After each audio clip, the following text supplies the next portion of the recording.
নমস্কাৰ মিডিয়া 18 হৈতে ষ্টুডিঅ'ত মই প্ৰিয়ংকা ঢিঙৰ বৰভিতিত পুৱতিনিশা আৰক্ষী গুলীত নিহত কুখ্যাত অপৰাধী নিহত অপৰাধীটো হৈছে ঢিঙৰ হালকাঠিৰ জয়নাল আবেদিন নগাঁও আৰক্ষী আৰু ঢিং আৰক্ষীয়ে গ্ৰেপ্তাৰ কৰিবলৈ যাওঁতে আৰক্ষী আৰু ডকাইতৰ মাজত সৃষ্টি হোৱা সংঘৰ্ষত মৃত্যু হয় জয়নালৰ উদ্ধাৰ মাৰণাস্ত ডকাইতি চুৰি ড্ৰাগছ ধনদাবী হত্যাৰ লগতে বহু অপৰাধজনিত ঘটনাৰ লগত জড়িত আছিল জয়নাল আবেদিন নগাঁৱৰ এটা ডকাইতিৰ গোচৰত গ্ৰেপ্তাৰ কৰিবলৈ যাওঁতে আৰক্ষী আৰু দুৰ্ধৰ্ষ ডকাইতৰ লগত সৃষ্টি হোৱা সংঘৰ্ষতে নিহত হয় দুৰ্ধৰ্ষ অপৰাধী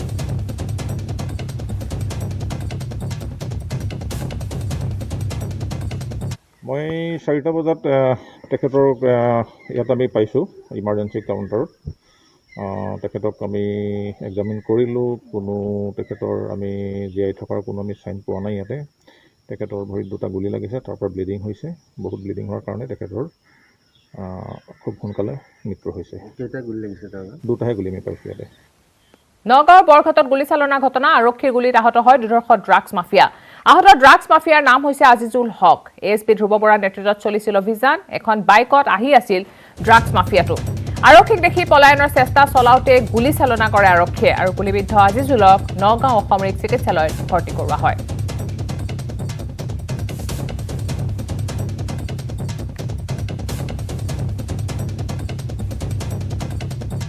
নগাঁৱৰ বৰঘাটত গুলীচালনাৰ ঘটনা সংঘটিত হৈছে আৰক্ষীৰ গুলীত আহত হৈছে দুৰ্ধৰ্ষ ড্ৰাগছ মাফিয়া আহত ড্ৰাগছ মাফিয়াটোৰ নাম হৈছে আজিজুল হক এএছপি ধ্ৰুৱ বৰাৰ নেতৃত্বত চলিছিল অভিযান এখন বাইকত আহি থকা আছিল ড্ৰাগছ মাফিয়াটো আৰু আহি থকা অৱস্থাতে আৰক্ষীক দেখি পলায়নৰ চেষ্টা কৰাওঁতে গুলীচালনা কৰে আৰক্ষীয়ে আৰু গুলীবিদ্ধ আজিজুলক নগাঁও অসামৰিক চিকিৎসালয়ত ভৰ্তি কৰোৱা হয়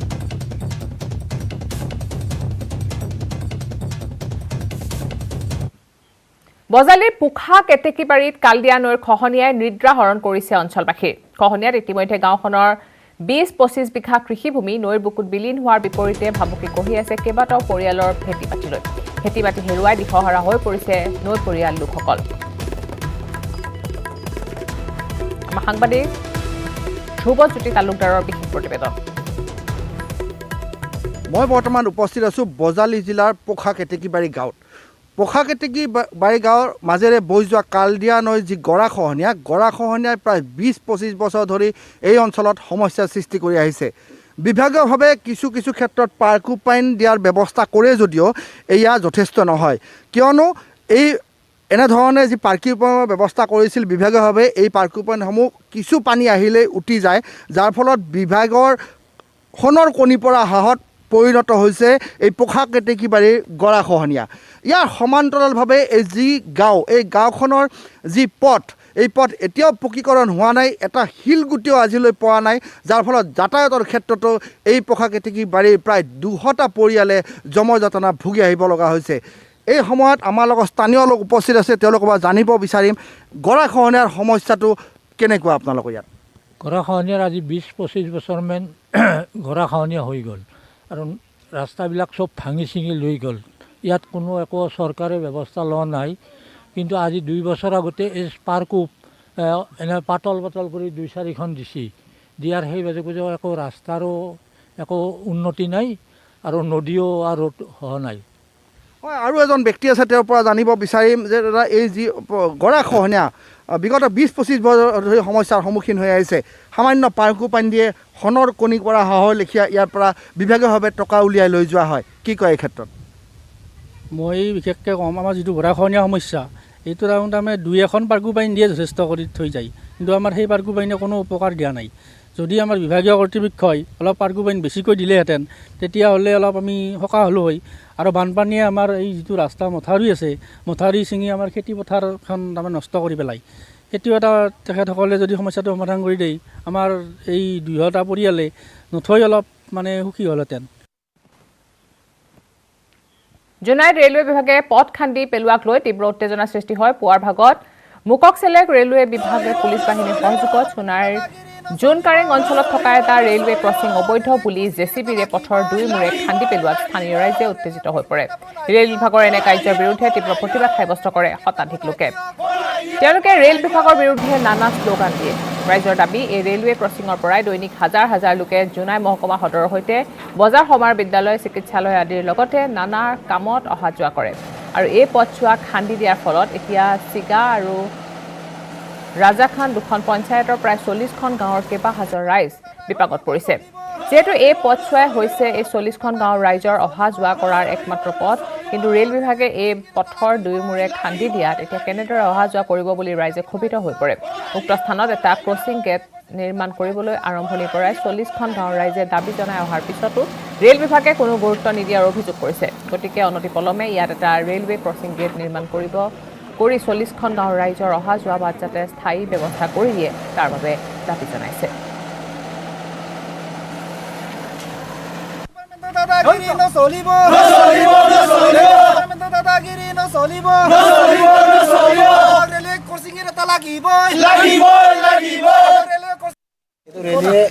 ৰেলৱে কিবা ষ্টেচনৰ সমীপত আছে। ইয়াৰ কাৰণে আমি ৰেলৱে ক্ৰছিং গেটৰ কাৰণে আমি বহুত বছৰ ধৰি আমি ৰেলৱে ডিপাৰ্টমেণ্টক ডিমাণ্ড দি আছোঁ আৰু মাজে মাজে আমি ধৰ্ণাও দি আছোঁ, কিন্তু আজিলৈকে কোনো ধৰণৰ সঁহাৰি পোৱা নাই। সেইকাৰণে কালি ইয়াত এনেকুৱা ফলত কালি এটা ঘটনা ঘটি গৈছে। ইয়াত মানে অটো এটা এক্সিডেণ্ট হৈছে, সেইটো লৈ আকৌ আজি পটককৈ আহি ইয়াত আমাক মানে ৰাস্তাটো ব্লক কৰি দিছে ৰেলৱে ডিপাৰ্টমেণ্টৰ পৰা। সেইকাৰণে ক'ব বিচাৰিছোঁ যে ইমান ভিতৰত আমাৰ ভিতৰত কমচে কম 2টা পঞ্চায়ত আছে, 40 তাতকৈ অধিক গাঁও আছে। কি পঞ্চায়ত আছে? ৰাজাখানা পঞ্চায়ত, চিগা পঞ্চায়ত আছে আৰু 40টাতকৈ অধিক গাঁও আছে আৰু কমেও 40,000 মানুহ আছে আৰু প্ৰত্যেক দিনে ইয়াত 5,000 10,000 মানুহ ইয়াত ট্ৰেঞ্জেকশ্যন অৰ্থাৎ অহা যোৱা কৰি থাকে। সেইকাৰণে আমাৰ বহুত সমস্যাৰ এতিয়া সন্মুখীন হ'ব। এক হৃদয় বিদাৰক ঘটনা। 4টা এমাহ সন্তানক এৰি থৈ গৈছে নিষ্ঠুৰ পিতৃ মাতৃয়ে। লবকা ৰাজচক্ৰৰ অন্তৰ্গত ঘনিয়াৰ পাৰহাৰ হালিমা বেগম আৰু আলাউদ্দিনৰ তুলনীয়া পুত্ৰ ইকবাল আৰু তেওঁৰ পত্নীয়ে সংঘটিত কৰিছে এই জঘন্য কাণ্ড। 4টা সন্তান জন্ম হোৱাৰ পিছতে ইকবালে পত্নী আৰু সন্তানক এৰি আন এগৰাকী মহিলাক বিয়া কৰায়। কিছুদিন পিছতে নিষ্ঠুৰ মাতৃৰ সন্তানকেইটাকো এৰি বেলেগ স্বামীৰ সৈতে বিয়াত বহে। গাখীৰ খোৱা সন্তানসহ 4টাকৈ সন্তানক বৃদ্ধা আইতাকৰ ওচৰত থৈ আহে নিষ্ঠুৰ মাতৃগৰাকীয়ে। এই কণ সন্তানকেইটাক লৈ এতিয়া বৃদ্ধা আইতাকগৰাকী সম্প্ৰতি পৰিছে মহাবিপদত। খুচি মাগি আনি 4টাকে এমাহ সন্তানক পোহপাল দিছে বৃদ্ধা হালিমা বেগমে। কিন্তু সন্তানকেইটাৰ ভৱিষ্যতক লৈ চিন্তিত হৈ পৰিছে বৃদ্ধাগৰাকী। সেয়েহে শিশুকেইটাৰ কিবা এটা ব্যৱস্থা কৰি দিবলৈ চৰকাৰ তথা ৰাজ্যলৈ কাঠৰ আহ্বান জনাইছে। শিশুকেইটাৰ পাষাণ পিতৃ মাতৃৰ বিৰুদ্ধে কঠোৰ ব্যৱস্থা গ্ৰহণৰ দাবী জনাইছে স্থানীয় লোকে। এমাহ শিশুকেইটাক অনাথ আশ্ৰম বা কোনো হৃদয়বান লোকে সহায় কৰিব বিচাৰিলে 7002262698 নম্বৰত যোগাযোগ কৰিবলৈ আহ্বান জনাইছে।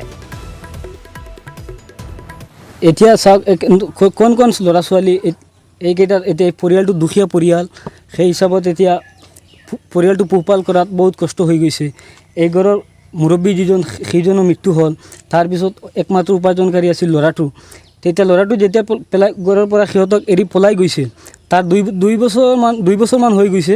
তাৰ প্ৰথম মাইকীজনী সিও মানে এইটো যেতিয়া তেওঁ ইকবাল নামৰ ল'ৰাজনে ঘৰত কোনো টকা পইচা সা সুবিধা নিদিয়ে, তাৰপিছত এই মাইকীজনীও পলাই গ'ল।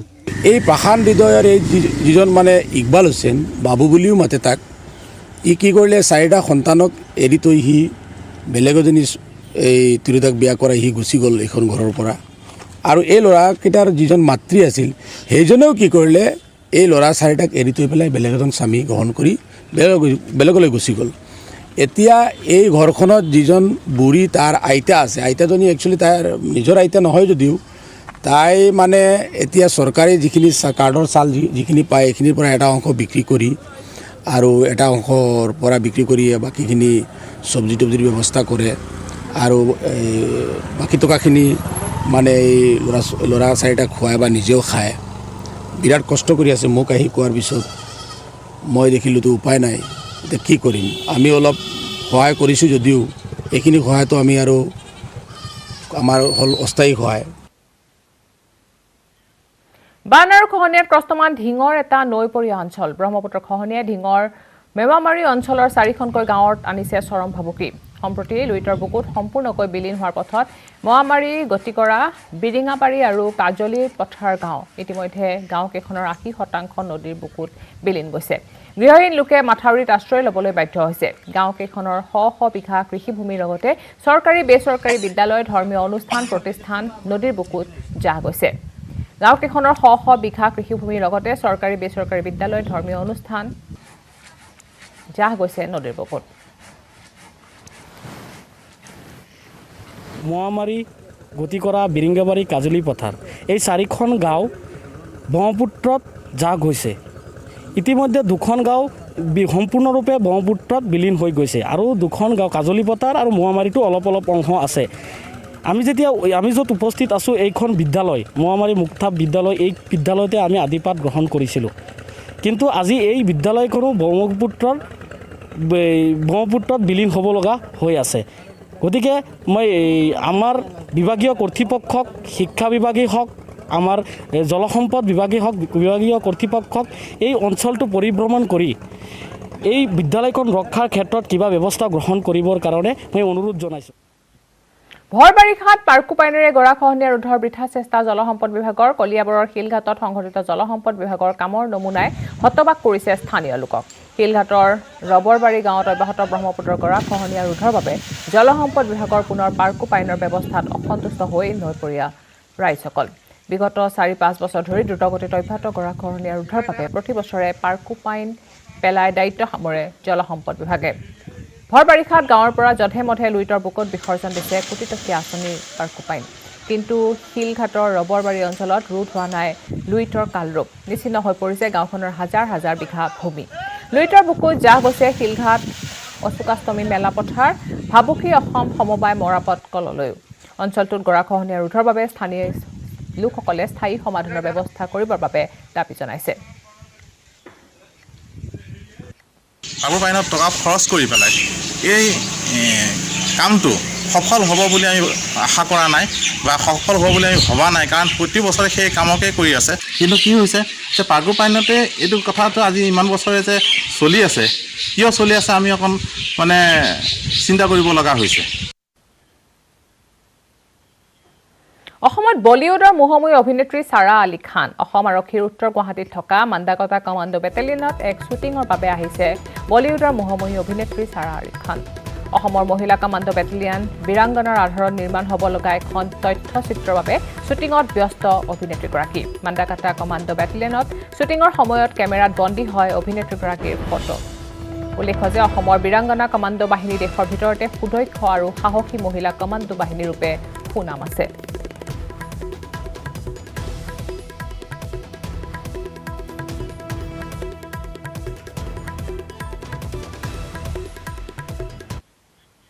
আৰু আছে খবৰ, কিন্তু তাৰ আগতে লৈছে এটা সৰু বিৰতি। বিয়লি 4 বজাৰ পৰা জাৰি হ'ব সান্ধ্য আইন। 100ৰো অধিক কেছ হোৱা জিলাত থাকিব নিষেধাজ্ঞা। গুৱাহাটীত 250 কেছৰ অধিক হ'লে থাকিব নিষেধাজ্ঞা। ৰাজ্যৰ 7 জিলাত অব্যাহত থাকিব বিশেষ নিৰ্দেশনা।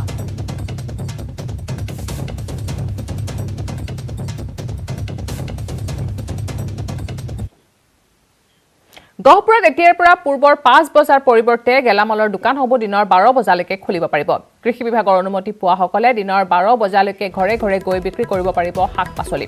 সকলো ব্যক্তিগত নিৰ্মাণ কাৰ্য বন্ধৰ নিৰ্দেশ দিয়া হৈছে। বিশ্বনাথ জিলা প্ৰশাসনে এই নিৰ্দেশ দিয়াৰ পিছতে গহপুৰত প্ৰযোজ্য হৈছে এই নতুন নীতি নিৰ্দেশনা।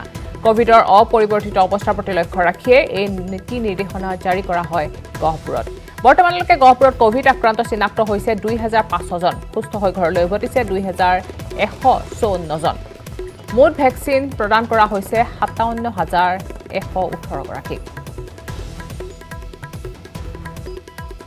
এই সন্দৰ্ভত আমাৰ গহপুৰৰ সাংবাদিক পলাশ ফুকনৰ বিশেষ প্ৰতিবেদন। হয়, নিশ্চয়কৈ বিশ্বনাথ জিলাৰ গহপুৰত এদিন যদি কোভিড আক্ৰান্তৰ সংখ্যা বাঢ়িছে, এদিন কমিছে। এক প্ৰকাৰৰ উদ্বেগজনক অৱস্থাত আছে গহপুৰৰ কোভিড পৰিস্থিতি। আৰু যিহেতু বিশ্বনাথ জিলা প্ৰশাসনে নতুন SOP জাৰি কৰিছে আৰু সেয়া গহপুৰ মহকুমাটোত নতুন SOP জাৰি কৰা হৈছে।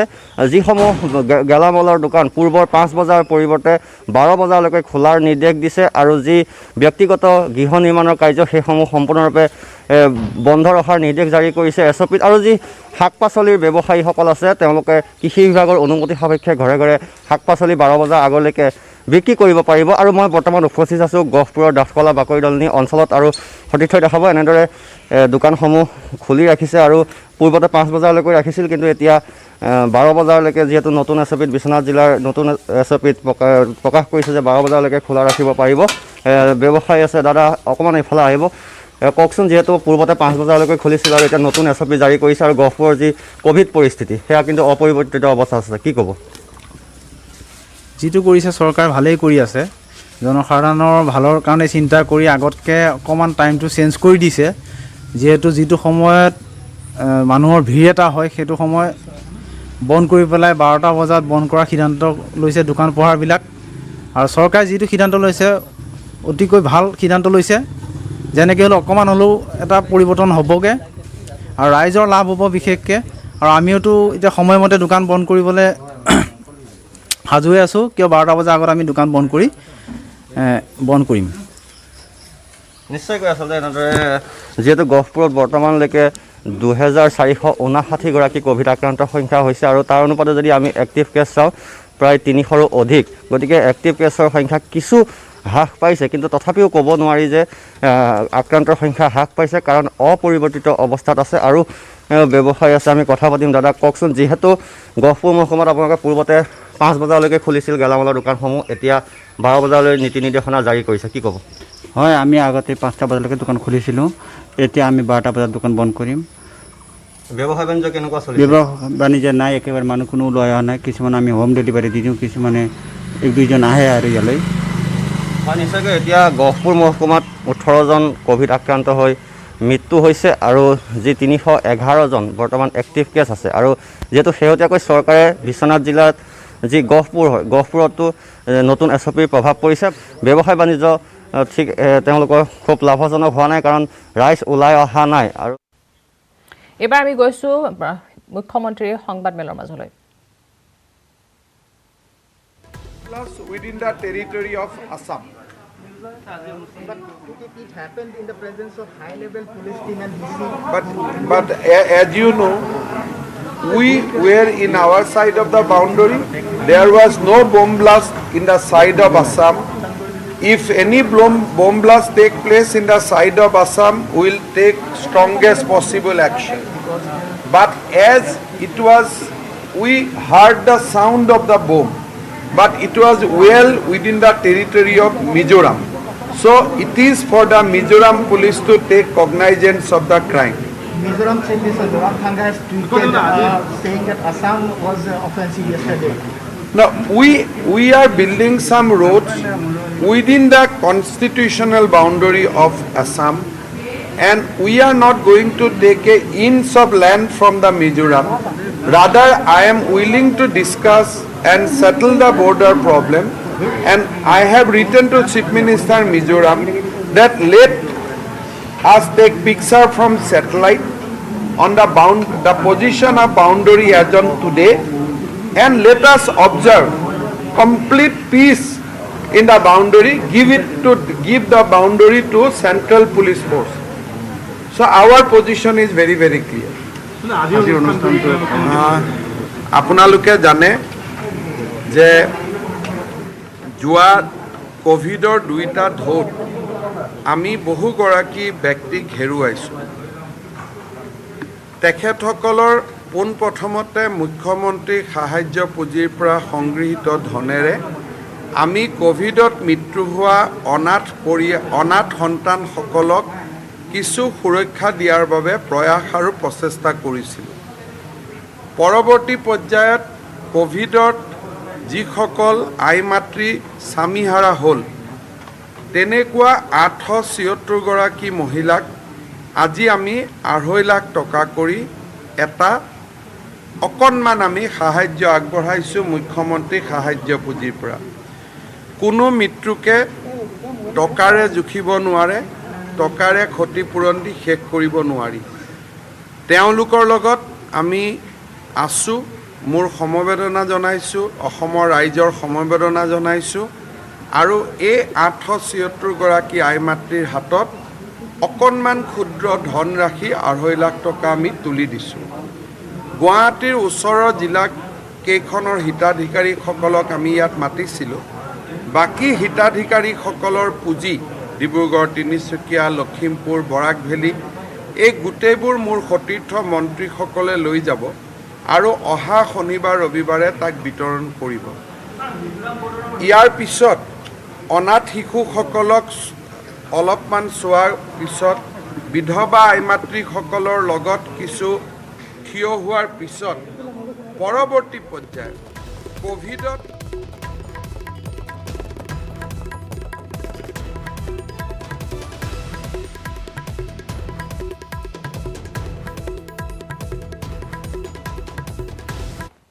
আৰু ইয়াৰ লগে লগে সময়